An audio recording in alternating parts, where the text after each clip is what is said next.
இந்த வீடியோவில் cloud computing அப்படின்னா என்னென்னு வந்து பார்க்கலாம். இப்போ எக்ஸாம்பிளுக்கு நம்ம கூகுள் டிரைவ் வந்து எடுத்துக்கலாம். கூகுள் டிரைவ் வந்து ஒரு கிளவுட் ஸ்டோரேஜ். அதை வந்து நம்மளோட பர்சனல் ஸ்டோரேஜாக வந்து யூஸ் பண்ணுவோம். அதில் நம்ம ஃபோட்டோஸ், வீடியோஸ் இல்லை மற்ற ஃபைல்ஸ் எது ஸ்டோர் பண்ணி வச்சாலும் எத்தனை டிவைஸ்லேருந்து வேணாலும் நம்ம அந்த ஃபைல்ஸ் ஆக்சஸ் பண்ணிக்கலாம்.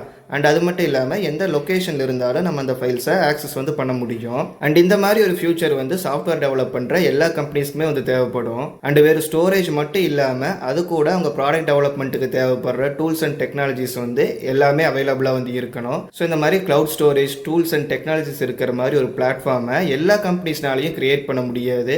ஏன்னா அதுக்கு $1 மில்லியன் $1 பில்லியன் வரைக்கும் அமௌண்ட் வந்து ஸ்பெண்ட் பண்ணுற மாதிரி இருக்கும். ஸோ இந்த மாதிரி ஒரு கிளவுட் இன்ஃப்ராஸ்ட்ரக்சரை பில்ட் பண்ணுறது எக்ஸ்பென்சிவாக இருக்கிறதுனால கம்பெனிஸ் எல்லாம் என்ன பண்ணுவாங்க அப்படின்னா, டெடிக்கேட்டடாக க்ளவுட் சர்வீஸ் ப்ரொவைட் பண்ணுற கம்பெனிஸ் கிட்ட இருந்து அவங்களுக்கு தேவையான ஸ்டோரேஜ் டூல்ஸ் அண்ட் டெக்னாலஜிஸ் எல்லாம் ரெண்ட்டுக்கு வந்து எடுத்துக்குவாங்க.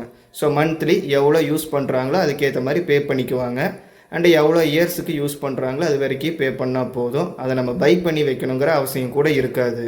பாப்புலர் கிளவுட் சர்வீஸ் ப்ரொவைட் பண்ணுற கம்பெனிஸ் அப்படின்னு பார்த்தோன்னா அமேசானோட AWS வந்து இருக்குது. அதுக்கப்புறம் கூகுள் கிளவுட் இருக்குது, மைக்ரோசாஃப்ட் அஸ்யூர் வந்து இருக்குது. ஒரு இந்தியன் பேஸ்டு கம்பெனி அப்படின்னு பார்க்கும்போது ஜோஹோ கேட்டலிஸ்ட் வந்து இருக்குது. ஸோ இந்த மாதிரி ஏதோ ஒரு கிளவுட் ஸ்டோரேஜ் தான் வந்து கம்பெனிஸ் யூஸ் பண்ணுவாங்க. அண்ட் என்ன கிளவுட் ஸ்டோரேஜை வந்து செலக்ட் பண்ணுறாங்களோ அதில் ஒர்க் பண்ண தெரிஞ்ச கிளவுட் இன்ஜினியர்ஸை அவங்களோட கம்பெனி ரெக்குயர்மெண்ட்டுக்கு ஏற்ற மாதிரி ஹையர் பண்ணிக்குவாங்க.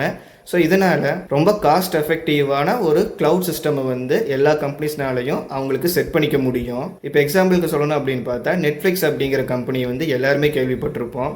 ஒரு OTT பிளாட்ஃபார்ம். அண்ட் அது மட்டும் இல்லாமல் வேர்ல்டுலேயே டாப் 10 டெக் ஜெயின்ஸ் அப்படின்னு பார்க்கும்போது நெட்ஃப்ளிக்ஸும் ஒன்று.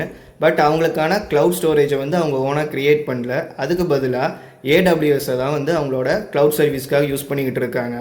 அண்ட் இந்த வீடியோ உங்களுக்கு யூஸ்ஃபுல்லாக இருந்துச்சு அப்படின்னா லைக் பண்ணுங்கள். அண்ட் இந்த மாதிரி யூஸ்ஃபுல்லான கண்டென்ட்டை பார்க்கறதுக்கு மறக்காமல் நம்ம சேனலை சப்ஸ்கிரைப் பண்ணிக்கங்க. தேங்க்ஸ் ஃபார் வாட்சிங்.